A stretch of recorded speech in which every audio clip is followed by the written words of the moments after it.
Hello friends, எல்லோரும் ஏதாவது வேலை செஞ்சுட்டு இருந்தீங்கன்னா அதெல்லாம் முடிச்சுட்டு வந்து ரிலாக்ஸ்டாக வீடியோ பாருங்கள். இது குட்டிமாவோட கதை கேட்கும் நேரம். அதுக்கு முன்னாடி நம்ம சேனலை இன்னும் சப்ஸ்கிரைப் பண்ணலாம், சப்ஸ்கிரைப் பண்ணி வச்சுக்கோங்க. இப்போ வாங்க வீடியோக்குள்ளே போகலாம். நம்ம இளவரசர் தளபதியை பார்த்து 2ல் 1 கேட்டே ஆகணும்னு சொல்லிட்டு இளவரசியை கூப்பிட்டுருக்காங்க. அவங்க நம்மளுடைய புது இளவரசி வந்தால் தான் நானும் வருவேன்னு சொல்கிறாங்க. கரெக்டாக அந்த டைமில் அவனும் வந்து விட்டு கேட்டுமா நான் உன்னை கூட்டிகிட்டு போகிறேன்னு சொல்லிட்டு வரா. ஸோ தளபதியை பார்க்குறதுக்கு நம்மளுடைய இளவரசி, புது இளவரசி, இளவரசர் 3 பேரும் சேர்ந்து போகிறாங்க. அங்கே ஆல்ரெடி தளபதியோட அத்தை தளபதியை பிடிச்சி திட்டிகிட்டு இருக்காங்க. அந்த இன்விடேஷனை பார்த்துட்டு, அறிவு இருக்கா, நீ ஏன் வந்துட்டு நம்மளோட பொண்ணை விட்டுட்டு இவ்வளோ போய் கல்யாணம் பண்ணிக்கிற, உனக்கு ஆல்ரெடி கல்யாணம் பண்ணிட்டு வந்த எவ்வளோ நல்ல பொண்ணு அப்படின்னு சொல்லி என்ன ஆனாலும் அவள் தான் எனக்கு மருமகளாக வரணும்னு சொல்லி கத்திட்டு இருக்காங்க இவங்க போகிற டைமில். தளபதியோட அத்தை நம்ம இளவரசிக்கு தான் சப்போர்ட் பண்ணி பேசுகிறாங்க. அந்த புது இளவரசியை அவங்களுக்கு சுத்தமாகவே பிடிக்கல. அப்புறமா நம்ம இளவரசியை தனியாக கூப்பிட்டு, கண்டிப்பாக நீங்கள் 2 பேரும் செய்கிறதுக்கு என்னால் எதாவது பண்ண முடிஞ்சால் கண்டிப்பாக பண்ணுறேன், நீ ஃபீல் பண்ணாதான், எனக்கு அவ்வளோ சுத்தமாக பிடிக்கல, நீ தான் திரும்பவும் இந்த வீட்டுக்கு மருமகளாக வரணும் அப்படின்லாம் பேசிகிட்டு இருக்காங்க. அந்த புது இளவரசி நம்ம தளபதியை கூப்பிட்டு, நீ ஏன் எப்போ பார்த்தாலும் அவளுக்கே சப்போர்ட் பண்ணிக்கிட்டு இருக்க, அப்படி என்னத்தை தான் கண்டு அவகிட்ட அப்படின்னு சொல்லி சண்டை போட்டுட்ருக்காங்க.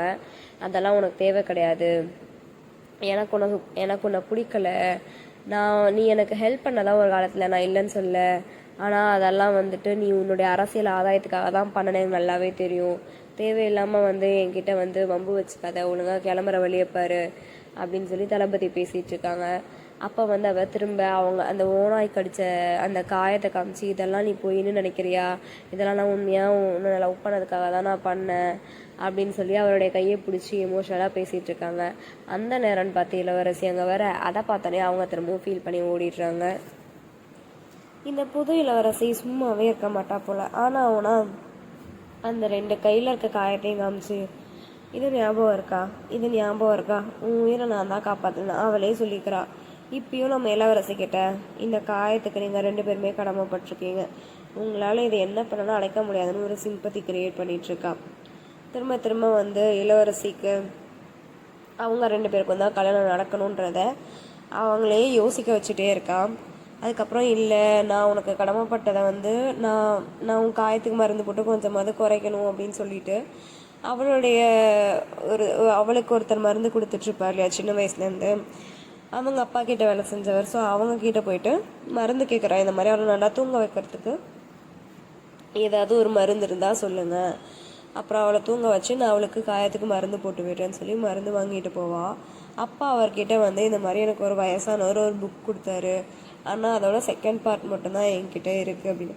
சரி ஓகே, நீ அடுத்த டைம் வரப்போ எனக்கு அந்த புக்கை கொண்டு காட்டு அப்படின்னு அவர் சொல்லுவார். சரி ஓகேன்னு இவளும் கிளம்பி வந்துடுவா. அதுக்கப்புறம் இளவரசி அந்த புது இளவரசிக்கு அந்த தூக்க மருந்த ட்ரிங்க்ஸில் கலந்து கொடுத்துட்டு அவங்களுக்கு காயத்துக்கு மருந்து போட்டு விடுறாங்க.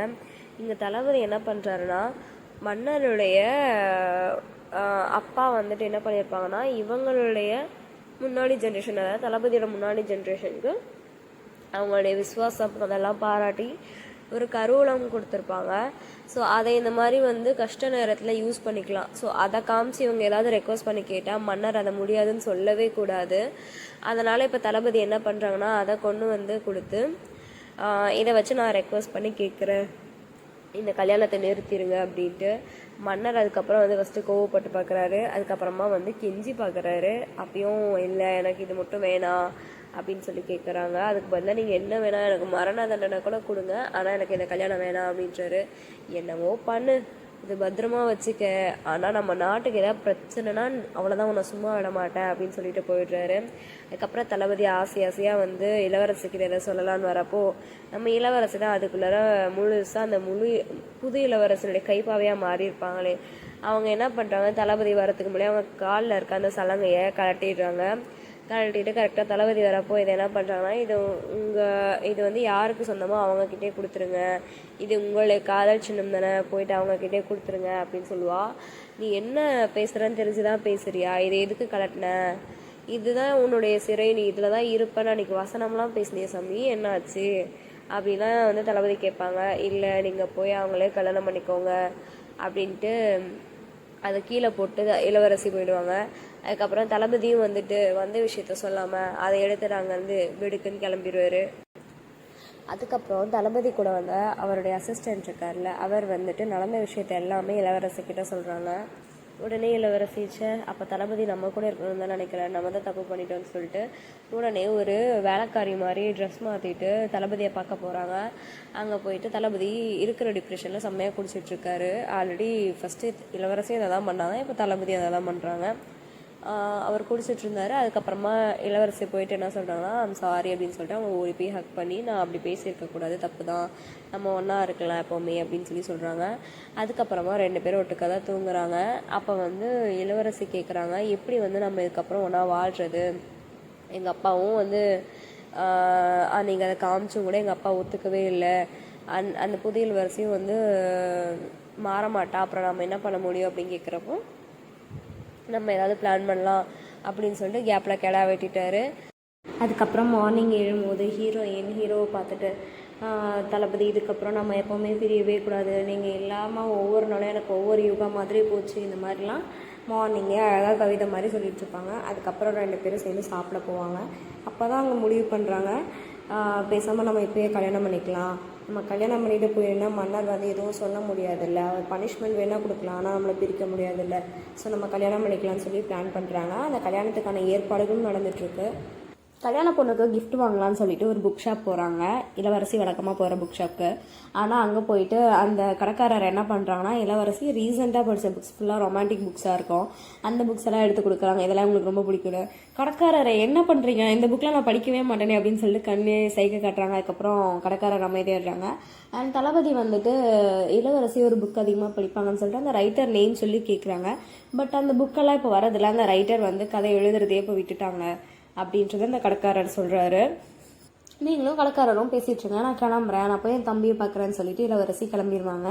அங்கே போயிட்டு இளவரசி நல்லா சாப்பிட்டுட்ருப்பாங்க. நீ என்ன சாப்பிட்டதே இல்லையா, இங்கே தான் நல்லா சாப்பிட்ற அப்படின்னு கேட்குறாங்க. இல்லை, அவர் முன்னாடி நான் சாப்பிடும்போது நீட்டாக சாப்பிடணும்னு மட்டும் தான் யோசிக்கிறேன், நல்லா சாப்பிடணும்னு யோசிக்கிறதே இல்லை, ஒரு நாள் நான் சாப்பிட்றத பார்த்து தளபதிக்கு என்ன பிடிக்காம போயிடுச்சுன்னா அப்படின்னு இளவரசி யோசிப்பாங்க. நீ பண்ணி மாதிரி மாறினதையே பார்த்துட்டு அந்த மனுஷன் ஒன்றும் சொல்லலை, ஏற்றுக்கிட்டாரு, நீ சாப்பிட்றத பார்த்து தான் உனக்கு பிடிக்காம போயிட போதான்னு சொல்லிட்டு கொஞ்சம் அவங்க லவ்வுக்கு சப்போர்ட் பண்ணி பேசுவாங்க. பாடுறா நீ அப்படி பேசுறது அப்படின்னு இளவரசி கேட்பாங்க. என்ன பண்ணுறது, எனிவேஸ் நீங்கள் பண்ணுறது ஓகே தான், ஆனால் தளபதி சொன்ன வார்த்தையை காப்பாற்றணும், இல்லைனா நான் அதுக்கப்புறம் உன்னை யாருக்கும் விட்டு கொடுக்க மாட்டேன் அப்படின்லாம் இளவரசர் பேசிகிட்டு இருப்பாங்க. என்ன வழக்கத்துக்கு மாறாக கொஞ்சம் வித்தியாசமாக பேசுகிறாங்க அப்படின்னு இளவரசி யோசிச்சுட்டு அப்படியே விட்டுருவாங்க. அதுக்கப்புறம் அந்த லூசு பொண்ணு இருக்கா இல்லையா, அவளும் செகண்ட் ஹீரோவும் பேசிகிட்டு இருப்பாங்க. செகண்ட் ஹீரோ வந்துட்டு அந்த லூசு பொண்ணு கிட்ட சொல்கிறாங்க, இந்த மாதிரி அவங்க 2 பேரும் திருட்டுத்தனமாக கல்யாணம் பண்ணிக்க போகிறாங்க அப்படின்ட்டு. திருட்டுத்தனமாக கல்யாணம் பண்ணிக்கிறது இத்தனை பேருக்கு தெரிஞ்சிருச்சு, ஆனால் இது திருட்டுத்தனமா, சரி ஓகே கதைக்குள்ளே போவோம். இந்த மாதிரி திருட்டுத்தனமாக கல்யாணம் பண்ணிக்க போகிறாங்க, நீ ஃபீல் பண்ணுவோன்னு எனக்கு தெரியும், அதெல்லாம் வந்து நான் உன்னை பார்க்க வந்தேன் அப்படின்னு சொல்லுவான். ஆனால் அவன் என்ன பண்ணுவான்னா, அவங்களுக்கு கிஃப்ட் பண்ணுறதுக்காக ஏதாவது வாங்கலாமேன்னு கடைக்கு போவாள். அங்கே போயிட்டு அது ரொம்ப காஸ்ட்லியான பொருளாக இருக்கும், ஆனால் இவள் பாதி காசு தான் கொடுத்துருப்பாள், கடைக்காரங்கிட்ட சண்டை போட்டுட்ருப்பாள். அங்கேருந்து இன்னொரு பொருளையும் சேர்த்து எடுத்துகிட்டு வந்துடுவா. அதுக்கப்புறம் அந்த பொருளை வந்துட்டு இந்த செகண்ட் ஹீரோவுக்கு தான் கிஃப்ட் பண்ணுவாள். இதை வந்து உன்னுடைய வாளோட கட்டி வச்சுக்கோ, தொலைச்சிடாத அப்படின்னு சொல்லிட்டு, என் காசை வேஸ்ட் பண்ணிடாத அப்படின்வா. ஆக்சுவலாக பார்த்தா அவள் கொடுக்க போயிட்ட பாதி காசு அவன் தான் கொடுத்துட்டு வந்திருப்பான் அந்த பொருளுக்கும் சேர்த்து. இதில் இவன் காசை அவன் வேஸ்ட் பண்ணிடுவானா. சரி கதைக்குள்ளே போவோம். இந்த மாதிரி வந்துட்டு நீ ஏன் அவ்வளோ தூரத்தில் நிற்கிற, கொஞ்சம் கிட்ட தான் வா, ஏன் நான் எப்படி கொடுப்பேன் அப்படின்ட்டு. இல்லை இவளே வந்து சொல்கிறா கொஞ்சம் கிட்ட வா அப்படின்னு. அவன் லூசு பையன், இல்லை நீ தான் 10 அடி தள்ளி நிற்க சொல்லியிருக்கல, அதனால தான் டிஸ்டன்ஸ் மெயின்டைன் பண்ணுறேன் அப்படின்னுவான். அதுக்கப்புறம் அவன் அங்கேருந்து தூக்கி போடுவா. தென் அவனும் ஒரு கிஃப்ட் வச்சுருப்பான், ஏதோ மேக்கப் ஐட்டம் போல், அதையும் ரிட்டன் தூக்கி போகிறதுக்கு லூஸு தூக்கி போடாத இரு நானே கிட்ட வந்து வாங்கிக்கிறேன்னு சொல்லிட்டு போவா. ஆனால் கால் தடிக்கி மேலே விழுந்துருவா. இந்த கொரியன் சீரீஸ்லாம் நீங்களே பார்த்துருப்பீங்களே, விழுந்தா வந்துட்டு 5 செகண்ட் வந்து கண்ணும் நோக்கியே தான் போயிட்டுருக்கோம், விழுந்ததே மறந்துடுவாங்க. அப்படி தான் இங்கேயும். அதுக்கப்புறம் வந்துட்டு அச்சச்சோ அப்படின்னு சொல்லிட்டு பதறி போய் எழுந்திரிப்பா. இது ரொம்ப காஸ்ட்லியான பொருளாச்சே, நீ எப்படி வாங்கின, பரவாயில்ல நீ யூஸ் பண்ண, உனக்கு பிடிக்கும் அதனால தான் வாங்கிட்டு வந்தேன் அப்படின்னு சொல்லுவான். அவள் உடனே வெக்கப்பட்டு அங்கேருந்து ஓடிடுவா. அப்படியே கட் பண்ணால் எங்கள் இளவரசரும் சாப்பிட்டுட்டு இருந்தாங்க இல்லையா. ஸோ அவங்க என்ன பண்ணுறாங்க அப்படின்னா, ஒரு வயசானவர் இளவரசிக்கு ஒரு புக் கொடுத்துட்டு அவங்க பேரை சொல்லியே வந்து கத்திட்ருப்பாங்க இல்லையா, அவரை கூட்டிகிட்டு வந்து வீட்லேயே வந்து அவங்களுக்கு ட்ரீட்மெண்ட் பார்த்துட்டு இருந்தாங்க. ஸோ அவர் கண் முழிச்சிட்டாரு. அவர்கிட்ட போய் கேட்கும் போது தான் இந்த மாதிரி வந்து உங்கள் அப்பா எப்படி சாக போகிறாருன்னு தெரியும், உனக்கு இப்படி ஆகணும் எங்களுக்கு முன்னாடியே தெரியும், ஆனால் வந்து எந்த விதத்துலையும் எங்களால் வந்து அதை மாற்ற முடியல, மாற்றினா உன் லைஃபே வந்து போயிடும் அப்படின்னு ஒரு பயத்தில் தான் நாங்கள் எதுவுமே மாற்ற முடியாமல் இருந்துட்டோம், உங்கள் அப்பா இறந்தோடனே நான் வந்து உன்னை தூக்கிட்டு ஓடினேன், பட் வந்து அரசரோட ஆளுங்க என்னை அடித்து போட்டுட்டு உன்னை தூக்கிட்டு போயிட்டாங்க. அதுக்கப்புறம் இப்போ வரைக்கும் நான் ஒரு நிமிஷம் நல்லா இருப்பேன், ஒரு நிமிஷம் வந்து எல்லாத்தையும் மறந்துடுவேன். கஜினி சூர்யா மாதிரி கூட அந்த மாதிரி மைண்ட் செட் இருக்கும் அப்படின்னு சொல்லிட்டு எல்லாத்தையும் சொல்லி முடிச்சு கடைசியில் தலைவலிக்குதுன்னு படுத்து ரெஸ்ட் எடுத்துட்ருக்காரு. அப்படியே கட் பண்ணால் இங்கே அந்த வயசானவர் கொடுத்த அந்த புக்கை தானே தேடிட்டு இருந்தான் ஒருத்தன், அந்த கொலைகாரன். அவனை காட்டுறாங்க. இந்த மாதிரி வந்து புது இளவரசி வந்துட்டா, அவளை வந்து தளபதி கல்யாணம் பண்ணிக்க போகிறான். ஸோ நம்ம இளவரசியை வந்து இதுக்கப்புறம் அதிகமாக கேர் பண்ண மாட்டான், நம்ம ஈஸியாக அவங்கள பிடிச்சிடலாம். அந்த புக்கும் அவங்களும் இருந்தால் போதும், பௌர்ணமி அன்னைக்கு நான் நினச்சதை முடிச்சிருவேன் அப்படின்னு சொல்லிட்டு அங்கே ஒரு டெட் பாடி இருக்கும் இல்லையா, அது அவங்க ஆள். ஸோ அவங்க ஆளுக்கு வந்து உயிர் கொடுக்கணும். அதுக்கு இளவரசிக்குள்ளே இருக்க அந்த பிறப்புகளோட மந்திர சக்தியும் அதை எப்படி பயன்படுத்தணுங்கன்றது அந்த புக்கில் இருக்கும். இது ரெண்டும் தேவை இல்லையா? ஸோ அதுதான் இப்போ தான் ஆக்சுவலாக வந்து அவங்க சீக்கிரட்டே ரிவீல் பண்ணுறாங்க. அந்த கொலைகாரன் யாருன்னு பார்த்தா நம்ம இளவரசிக்கு சின்ன வயசுலேருந்து அந்த மருந்து கொடுத்துட்ருப்பாங்க இல்லையா, நைட்டில் தூக்கம் வராமல் இருக்கிறதுக்கு ஒவ்வொருத்தரையும் வந்து ஹெல்ப் பண்ணுவாங்கல்ல, அவங்க தான். அதாவது அவங்க அப்பா கிட்ட சிஷ்ய பிள்ளையாக இருந்தவர், அவர் தான் அந்த கொலைகாரன். அப்படியே கட் பண்ணா எங்கள் இளவரசர், இளவரசி, அந்த லூசு பொண்ணு ப்ளஸ் செகண்ட் ஹீரோ 4 பேரும் சேர்ந்து கல்யாணத்துக்கு தேவையான எல்லா ப்ரிப்ரேஷனும் பண்ணிகிட்டு இருக்காங்க. அந்த டெக்கரேஷன்லாம் பண்ணுறப்போ என்ன ஆகுதுன்னா, அந்த லூசு பொண்ணும் செகண்ட் ஹீரோ வந்து அங்கங்கே விழுகிறது, பிடிக்கிறது, ஒரு ரொமான்ஸு இப்படியே போயிட்டுருக்கோம். விட்ரா, உங்ககிட்ட பிடிக்காததே இது ஒன்று அப்படின்னு சொல்லிட்டு அவள் தள்ளி விட்டுட்டு ஓடுவா லூசு பொண்ணு. அவன் பிடிச்சி இழுத்து திரும்பவும் வந்து அதே மாதிரி விழ வச்சு தாங்கி பிடிச்சி, என் கண்ணை பார்த்து சொல்லு உனக்கு இது என்கிட்ட பிடிக்கலையா அப்படின்னு. உடனே வந்து அவ்வளோதான், இளவரசரும் இளவரசியும் சரி நம்ம இங்கேருந்து போவோம் அப்படின்ட்டு கிளம்புவாங்க. இளவரசரும் சரி நம்மளை தவிர எல்லாரும் கம்மிட் ஆகி சுற்றிட்டு இருக்காங்களேன்னு ஒரு கடுப்பில் அவரும் ஏஞ்சி போயிடுவார். அதுக்கப்புறம் வந்து அவ்வளோதான், லூசு பொண்ணு அப்படியே மயங்கிடுவாங்க, அவங்க நெஞ்சு மேலே நனைஞ்சிருவாங்க. கொஞ்ச நேரம் கழிச்சு இளவரசிக்கு வந்து ஒரு கல்யாண பொண்ணு மாதிரி ஃபுல்லாக மேக்கப்லாம் போட்டு ரெடி ஆகிட்டு இருப்பாங்க. அப்போ இளவரசர் வந்து எங்கே இன்னும் அந்த அழகானோம் அப்படின்னு சொல்லிட்டு வருவார். இன்னும் டைம் இருக்குல்ல, நீ என்ன என்னை விட பதட்டமாக இருக்க அப்படின்னு இளவரசி கேட்பாங்க. இல்லை எனக்கு ஏதோ தப்பாக படுது, நான் போய் பார்த்துட்டு வரேன்னு கிளம்பிடுவாங்க. ஆக்சுவலி இளவரசர் சந்தேகப்படுறது கரெக்டு தான். ஏன் அப்படின்னா அவர் ஏன் சந்தேகப்படுறது கரெக்டுன்னு நான் சொல்கிறேங்கிறத அடுத்த வீடியோவில் பார்க்கலாம். அது வரைக்கும் எல்லாரும் டேவை ஜாலியாக என்ஜாய் பண்ணுங்கள். டாடா, பாய் பாய்.